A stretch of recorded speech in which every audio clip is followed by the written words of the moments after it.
welcome. As part of Polish Heritage Month here in America, at the library, we're proud to present Donna Urbikas, and she's going to talk about Polish history in Chicago. Chicagoans going to Poland, and also her book. She's the author of My Sister's Mother, a memoir of war, exile, and Stalin's Siberia. So everybody, please give her a warm welcome.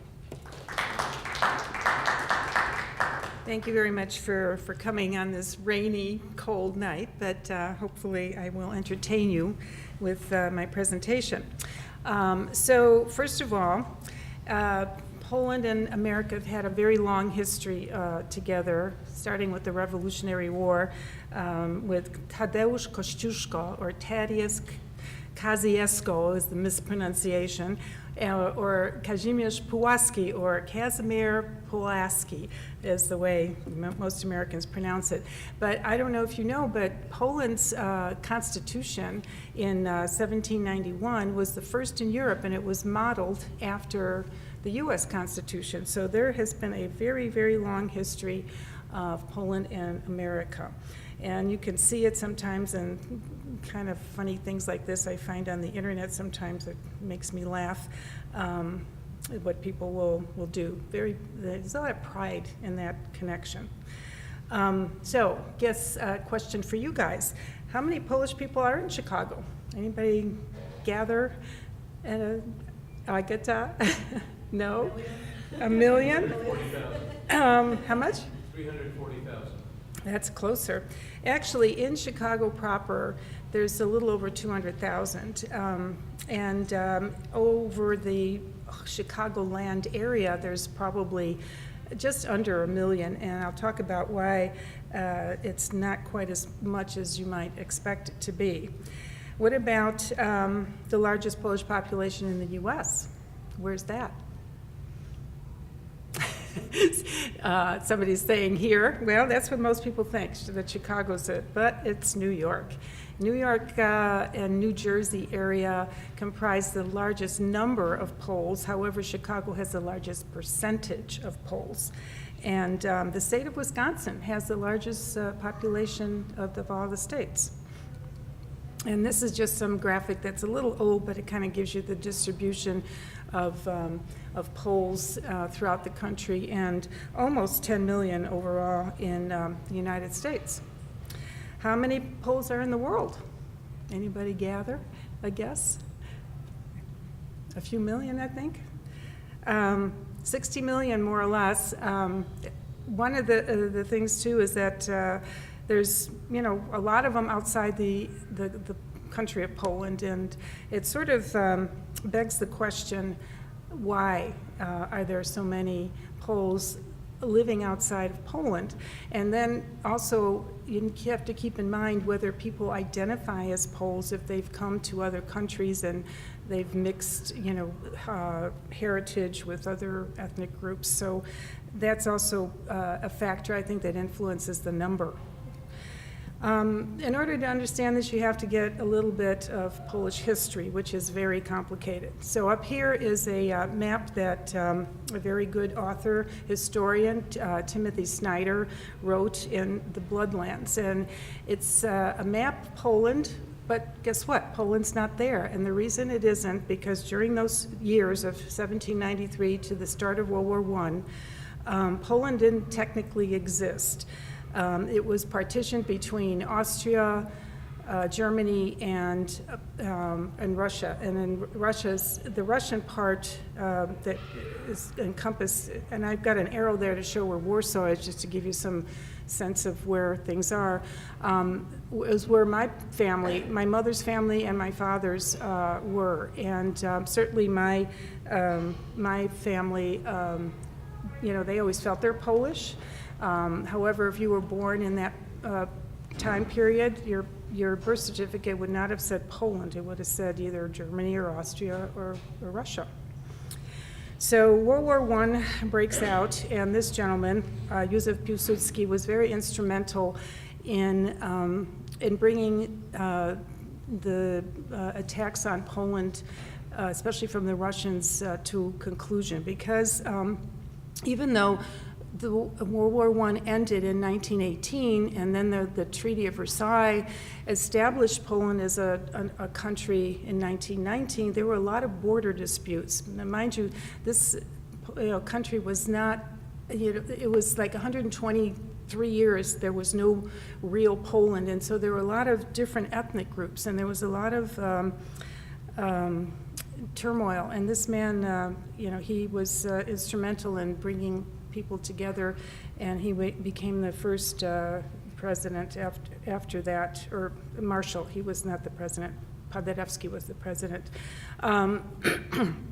Poland looked like this between the wars. As you may see, there's a very small segment that touches the Baltic Sea, which was extremely difficult for Poland to get shipments of goods and services.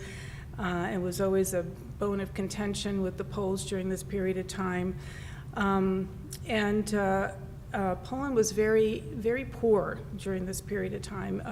My parents grew up in this time period, and there's lots of stories of how food and other things were very scarce. A lot of shipments from America were sent to Poland during these years. But this is how Poland looks today. The borders have shifted to the west. This is after World War II. So I'm just going to really talk about the migrations that came to Chicago in particular. The first big ones were in the late 1800s to the early 1920s, and those were people that had grown up in that time period where Poland was very poor, and they were coming here for bread, za chlebem. And they weren't educated. They were farmers, mostly peasants, and not very skilled, but they were determined to get away from a lot of oppression and economic difficulties. And they settled in an area of Chicago that is, I've got an arrow there, it's very tiny, but if you know where Milwaukee, Ashland Division intersect, it's a little triangle there. And that was very, very Polish during that period of time. And here's just a few photos from there. There's the Holy Trinity, or Kościół Trójcowy I took that picture, is in that area. And then there's also the Polish Museum, which I highly recommend if you have not been there. There's some very interesting artifacts and other paintings, very beautiful paintings, Art Deco posters that, if you're into Art Deco, at the museum. There's a park that's been there for a long time, Pulaski Park, and another church, the very first one that these peasant farmers built. It's Stanislav Kostka, and it's the oldest one there. And then you have, let's see, I think this is just the church, I'm sorry, the Pulaski Park. And then there's one remaining Polish restaurant, kind of my favorite. It really cracks me up because it looks the same way it did like 30 years ago. They just never did anything to it. But my first trip to Poland was in 1976, and that's pretty much what you saw. They were very nondescript, no advertising, very, very kind of plain restaurants, but you can still get a fairly decent meal there. It's on Division Street over in that triangle I was telling you about. There's also the Chopin Theater, and they do Polish things, but they also do other things as well, the kind of avant-garde, performances and films. I think they'll be playing some. I think the Polish Film Festival is up right now.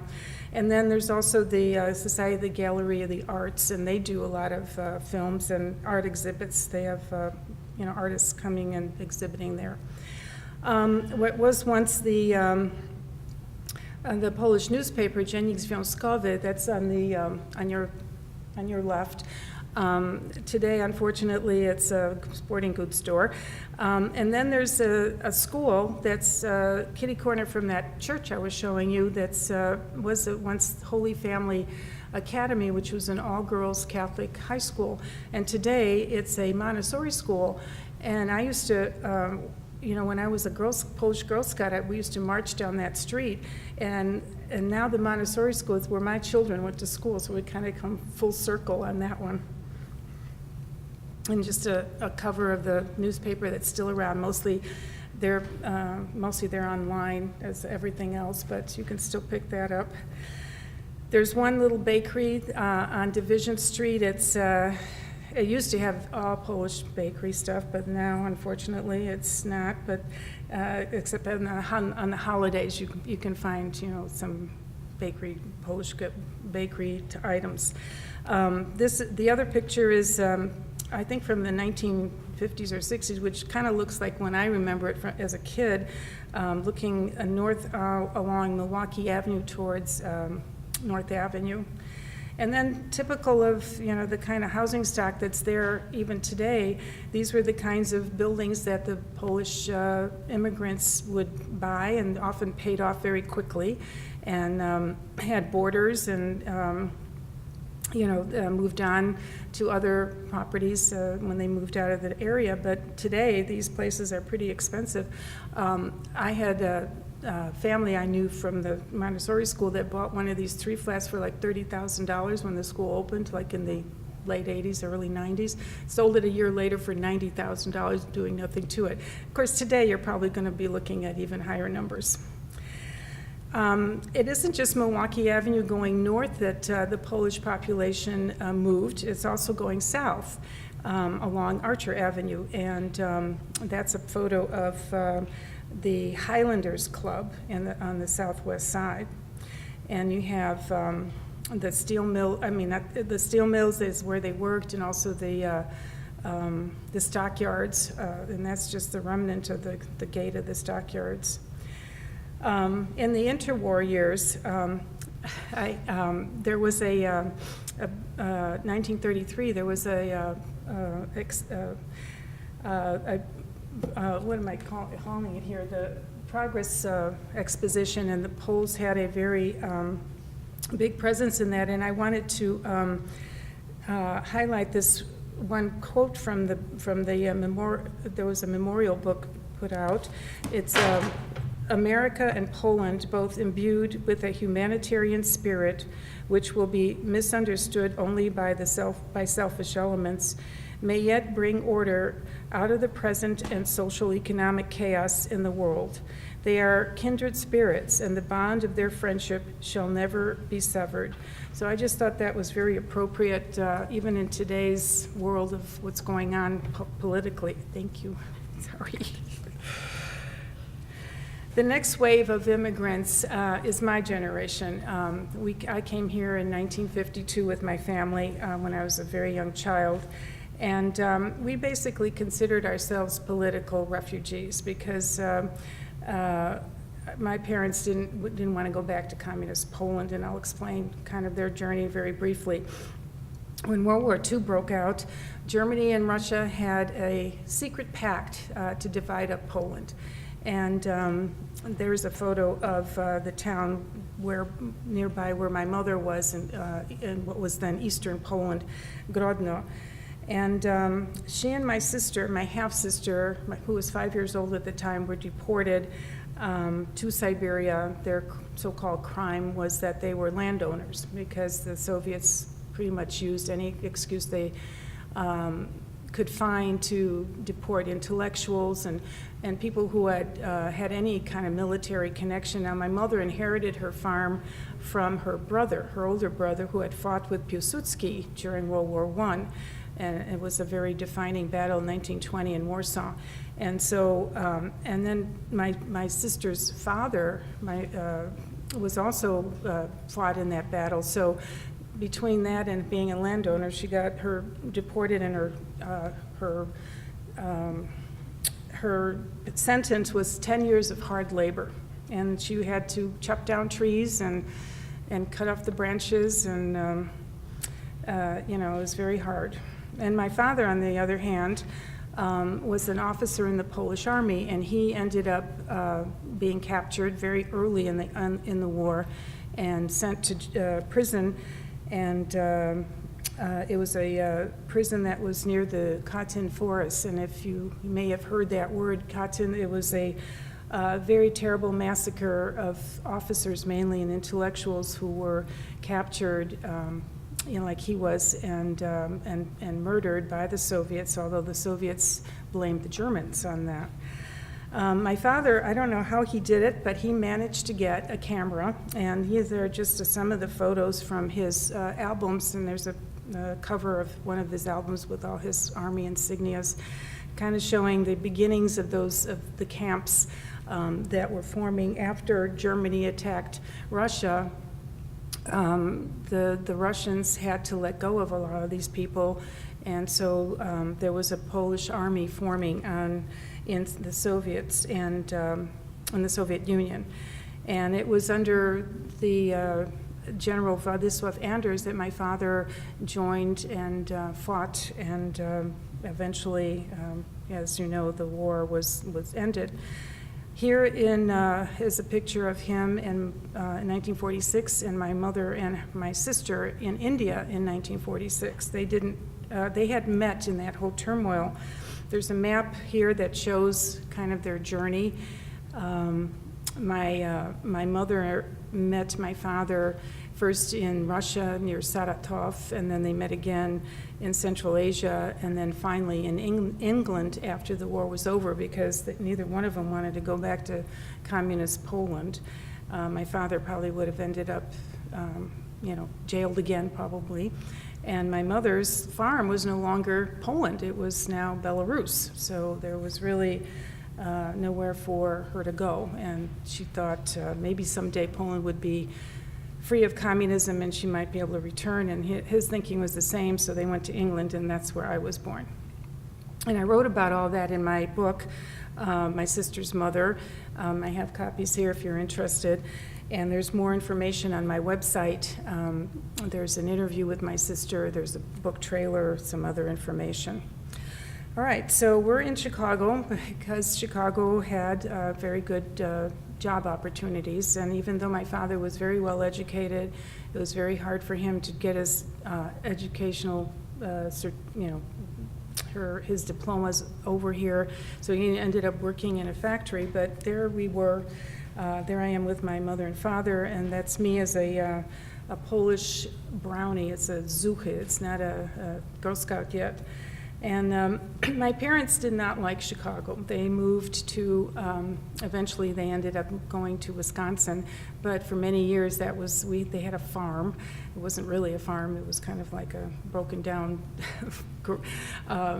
barn and a house that needed a lot of work, but my father fixed it up, and that's just a picture of us in Wisconsin. And then my sister did manage to get an education. She became a chemist and worked for many years as a chemist. There I am with her at her graduation day. So it was really kind of hard for her. And I'm talking about my family story because it's very similar to a lot of people in my generation. Here I am at that Polish Constitution May 3rd parade with my mother and my friend Małgosia or Margie. Today there's still a very active Polish scouting organization in Chicago. There's lots of events that go on. The whole movement of Poles is like you can go up Milwaukee Avenue and west along Irving Park. And they have like their own meeting hall. There are Polish schools are represented in the May 3rd parade, which is now downtown, usually I think on a Saturday around May 3rd. And then there's, different colleges that also have Polish and Slavic language studies, and there's some of them pictured there downtown. So where do we see a lot of Poland in Chicago? On your left is a photo of the King's Castle, Pałac Królewski in Warsaw, and on the right is Copernicus Center, which is on Lawrence Avenue near Milwaukee. Notice that it looks a lot like that, so that the Polish community here built that to look like that. In fact, I had an event there a couple of weeks ago. They do a lot of, Polish programming there, and they have films too, and it's kind of a cool place to check out. You should, if you're interested, check their website. And then there's also, similarities in architecture. That church on the left is in Krakow, St. Mary's, and then again that church that I mentioned earlier, Stanisław Kostka. So I have to say a little bit about how Poles are viewed here and were viewed here in America. When I was growing up, it was very common to have dumb Polak jokes, and they were always about being dumb. Mainly because I think the people that came in those first waves of immigration were not well educated, and they kind of, didn't know how to behave in certain situations. My mother always jokes about the guy who went to the theater and didn't know to put his seat down, and he would sit on top of the seat before it was down. It was that kind of stuff. And I remember, having to endure these dumb Polak jokes. Well, that sort of changed in the 70s, with starting with this man, Zbigniew Brzezinski. He was Secretary of State for President Carter, and one thing I noticed was all the news broadcasters learned to pronounce his name. So I'm thinking, well, gee, if they can pronounce Zbigniew Brzezinski, they could pronounce almost anything. And then, of course, we have John Paul II. He was instrumental not only being the Pope, but also helping to bring down communism in Poland. And so we had another wave of immigrants, and I kind of call that the solidarity migration. In Poland at that time, it was extremely difficult. I remember my family just having absolutely nothing, and we used to always send packages of everything, and I was sending them weekly to my family members because you just could not get anything. It was martial law. It was the beginning of the whole solidarity movement. And it was very difficult for people to come here. Sometimes they could if they had money and connections, the kind of the under the table thing. But for the most part, the ones that did come here were trying to escape that extreme poverty and political turmoil that was going on in Poland at the time. And that was called Solidarność in Polish. And I was just there, actually, in Gdańsk about a month ago, and I took that picture of the front of the shipyard where the whole movement started with Lech Wałęsa. And then there's a museum there, and I really got a kick out of this one room where they're showing Gary Cooper, the tough guy, and Solidarność. Here in Chicago, there was an exhibit at the Polish Museum of photos from the 70s up to 1990 from Poland, and I can attest to this whole standing in line thing, and that's what these photos were. They were people that were disgustingly standing there waiting for whatever was available. I mean, sometimes you stood in line, you didn't even know what you were standing for, but there was a line, so it must be good. And I remember myself standing in line like for a whole day to just try to get a train ticket, for example, when I was there in 1976. So I just kind of thought it was amusing. That woman looked so disgusted, I was just kind of mimicking her. So here, Poles continue to be active in athletics, and there's all sorts of dance groups, there's all sorts of organizations. Here's a sampling of some of them. The one, of course, the Polish Museum is my favorite, but then there's the ZHP, that's the Związek Harcerstwa Polskiego, which is the Polish scouting movement here. Also, there's the Polish Women's Alliance, which is an extremely old organization. My mother belonged to that when we first came here. They were helping people in Poland during World War I, between the wars, during World War II. They were doing all sorts of, helping with packages and sending money over, et cetera. So the next, I guess, wave of people coming is the post-solidarity, or is the post-communist people. Again, Poland was still struggling, even though communism fell in 89, 90. There were still shortages. They were still trying to get themselves switched over to a capitalist system, and they pretty much did it sink or swim. And some people really did well with that, and there were a lot of people who did not. So they started to come to America, and I ended at 2008 because that was the Great Recession here. So the factors that impacted immigration, when it started to actually decline after 2004, because Poland joined the European Union, and with that Poles could go very freely to other countries in Europe without having to get a visa. One of the things that absolutely drives everyone who's Polish and cares here is that there's still a requirement, the U.S. still has a requirement for a visa for Poles coming over here. And, there's been pressure to try to get a waiver for that, but it still hasn't happened. But when Poles look at that from Poland, they don't really want to go through all of that to try to come here. Plus, they can go to England if they want to go to an English-speaking country. Of course, the economic recession here had a big impact on the population. A lot of Poles that came over in the 80s and 90s actually went back to Poland because Poland didn't go through such a recession like we did. And in many ways today, Poland is very modern and very economically strong, in fact, rising economically. And it's kind of interesting that Russian is no longer really a language that children or students really want to learn in Poland. Then before communism fell, it was required. Everyone in Poland had to learn Russian. And now they don't want to go anywhere near that language, and English is the language that they choose as their second language. And if you go to almost anywhere, especially with a younger population, everyone there speaks English, and quite well. Polish people are very well educated. So here you're going to see kind of the same things that we all have been seeing, but in Polish. You've got Polish radio, Polish TV.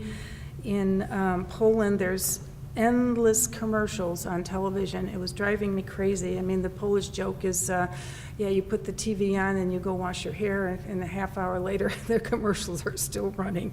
And that's so true. I mean, they are nauseating. But anyway, they don't have a public station like we do. Polish businesses here, as I mentioned, Milwaukee Avenue, there's one of my favorite delis, Andy's Deli. I mean, I'm not pushing any of these, it's just an example. And then there's one of the restaurants, the Red Apple. And there's other businesses too. Poles are very enterprising people, and more likely to have their own business than to go work for someone else. But anyway. And in Poland, you have very similar kind of things. Like if you have the Żabka is like a 7-Eleven, and or Biedronka, which is another little small. They're all over the place. And then that other picture is actually the shopping center in Krakow. It's a brand new shopping center. 2 years ago, when I went to Poland with my daughter, her suitcase didn't make it, and so we went looking. For replacement clothing, and we came across this shopping center. I mean, it looks like Woodfield, shop if you've been to Woodfield Shopping Center. And, the same brands, Zara, H&M, I'm like, wait, am I in Poland or am I still back in America? And then recently, I took these photos because I traveled pretty much all, from top to bottom in Poland, and we've got the Hard Rock Cafe and Starbucks in Kraków, and we've got McDonald's and Subway, and 2 years ago I never saw any KFCs, but they're there now, but of course I stayed away from those. Food and culture. So Polish food, you may be familiar with some of it. Up on the top left is one of my favorite dishes. It's called bigos, or hunter stew, and it's basically sauerkraut and cabbage, and the way that, it's an old style dish where the women would stay home and cook up the vegetables, and the men went out and hunted. Whatever they hunted ended up in the stew, therefore hunter stew. And then pierogi, which are dumplings, and you're probably getting more familiar with those as I see more of these pierogi. By the way, it's pierogi, not pierogi. It's going to drive me crazy. Say pierogi and I may punch you. Anyway, And then sausages, and there's a cheese that's like a smoked cheese from southern Poland. It's called osypek. It's kind of like a mozzarella, I guess, texture. Very weird. It's only found in southern Poland. You may find it here in delis sometimes, but it's a smoked cheese. And then one of my favorite cakes is the poppy seed cake and cheesecake. I mean, it's like cakes galore. Everywhere I went in Poland, there was stuffing cakes in my face, which did not help me. If you're really interested in tasting, there was just Taste of Polonia at the Copernicus Center. They do it usually every Labor Day weekend, and you can go there and get a good sampling. And they also have some very nice performances inside of dance or song.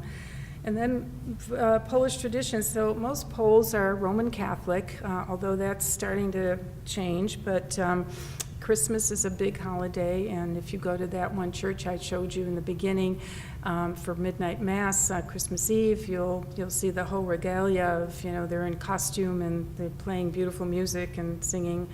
And then one of the nicest traditions I like, which I also did with my children, was sharing opłatek or host.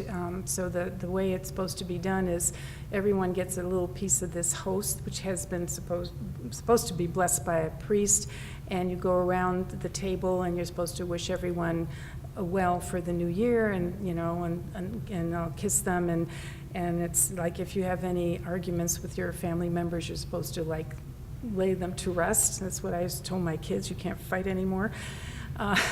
Anyway, and then another one is, of course, Easter and the painting of Easter eggs. And I did a class like that this year at the Polish Museum with my daughter, and using wax, and oh my God, is that hard to do. I mean, but so I'm real appreciation for the intricacy of some of these, the way these eggs are done. And then there's, cemeteries around. This one is Maryhill, is up on Milwaukee towards Niles, and there's a section there that just for the World War II warriors and people like my mother, and this is their gravestone there. That you have to certify that you've actually been fighting during the war. There's a section of that Milwaukee Avenue that's been changed to, again, Władysław Anders was that general that helped everyone get out of Soviet Union and fought with the British, and at the Monte Cassino too, which is a battle that oftentimes Poles don't get credit for. And so they named that one section. That man is a friend of mine he's very involved in scouting, and he's got a scout uniform, and his mother who fought in the underground during 1944 in Warsaw. And then, of course, there's the language. It drives me nuts, but I have to say this is kind of amusing. The way that language has changed or is changing, and I heard these, believe it or not, in Poland. So mixować, oversize, oversizować, unique, unikalne, leaders lead that in, or, well, weekend has been around for a while, but weekendowa. So anyway, I mentioned the Great Recessions, and a lot of Poles left for back to Poland, and actually Poland, like I was saying, is doing very well economically. Not maybe everyone, but the vast majority. And so there really is very little interest of coming, as an immigrant to America anymore. More like visiting family who are here, and almost everybody has somebody in America, in Poland, especially in the southern regions of Poland. And so there's actually an interest in Polish history, our history here, Polish history here. There's one website there, and I was surprised to find that there's a new museum in Gdynia, which is a city on the Baltic. It's called the Museum of Immigration, and they had a conference that I went to, and I gave a paper on kind of about sort of what I'm talking about here on Poles in North America. So I have to write this up, and there'll be a paper in their proceedings. And if you're interested in more information, hopefully this is still up on WBEZ's website. It's a very good program that they did. And then there's several books. And there's one that's about the Polish-American Congress, written by a professor who was here doing her PhD, and met her here. And there's also a very good DVD called The Fourth Partition that was aired on PBS several times, and that kind of talks about all these migrations that I'm talking about here. And then there's a book about the old Polonia, Chicago's Polish downtown, written by my friend Victoria Granicki in conjunction with the Polish Museum. So if you're interested in that sort of thing, I have a handout too with all these resources if you would like. And then there's other Polish-American writers here. My friend Wesley Adamczyk was also a child when he was deported to Siberia. His father was actually murdered in the Katyn Forest massacres, and he wrote about all that from a child's perspective, When God Looked the Other Way. It was also translated into Polish and has done very well. It was the University of Chicago published that. And John Gozlowski grew up in Chicago. He's a retired professor from Indiana, and he has a poetry prose book talking about his family, his parents who went through the German camps, which is very difficult. And his book actually got the Ben Franklin Award this year, so that was pretty good. And then my quirky friend from Hollywood, who's a journalist, and he wrote about his mother and his uncle had survived, and he interviewed them and wrote this kind of their story of Siberia and exile, and then his kind of interjecting his Hollywood stuff, which is kind of different. And then, of course, there's my book. So I had this little video of Poland to give you, hopefully I can do this. Not working. Oh, there we go. And get a little taste of what Poland is like.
So how did the Russians find out who was a landowner? Were there people in town ready to turn each other in?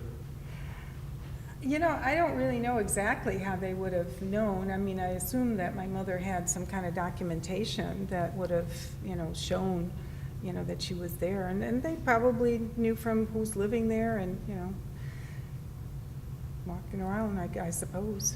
And then plus, her husband was a soldier and her brother was also a soldier.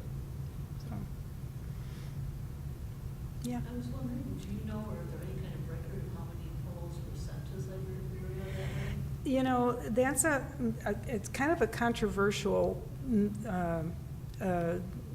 thing, because originally the Polish government, which was in exile in London, they came out with a number of 1.7 million. And then they ratcheted that down to like 1.2. Today's historians, and I had kind of a battle about this, because today's historians will tell you it's a lot less, like even as low as 300 and some thousand. However, they're looking at NKVD records, those are the secret police records, that were made available after communism fell. The Russians did allow those to be shown. But the question is, what do those records entail? They're probably just the slave laborers themselves, like my mother, but what about the children? I mean, a lot of people died on the way. There was cattle cars and sleds and, wagons, and were they counted? And also, the numbers may have originally included conscripted men and women, into the army, other prisoners. So it's hard to put a real number on there. I like to say at least up to 1 million people were from that region of Poland, the eastern region. Only about 120,000 made it out with General Anders, the civilians, so it's a large number got left in Kazakhstan and Uzbekistan, and they were there because they were, after they got out of the camps, they were looking for a place to stay, and a lot of them, like my mother, they would be going back and forth across southern Soviet Union looking for either a collective farm or a village where they could get some shelter and food. And a lot of the civilians did not make it out with General Anders, and then they closed the borders and there was no more. And in fact, I think just recently the Polish government is repatriating about 40,000 Poles from Kazakhstan alone. So that gives you some, so the numbers, they're, I would say around 1 million probably, if you can count all of the, the soldiers and the prisoners and everybody else.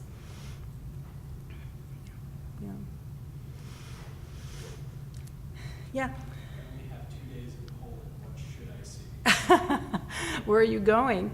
My wife and I are planning a vacation to several European countries. But what part of Poland? We haven't really decided yet. We're thinking the south of it. Okay, well, Krakow. Krakow. You definitely have to go to Krakow. Krakow was the only city during World War II that was not completely destroyed. Warsaw was devastated. Everything you see built in Warsaw now was rebuilt literally brick by brick from pictures and photographs.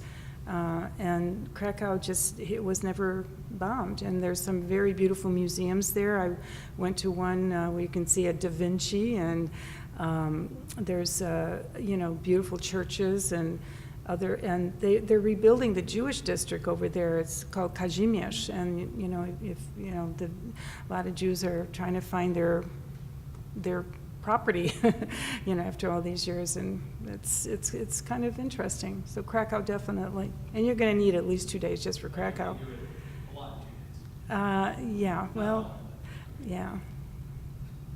Anybody else? Yeah. So on that map you showed where a lot of the Polish diaspora were in the U.S., do you have any thoughts or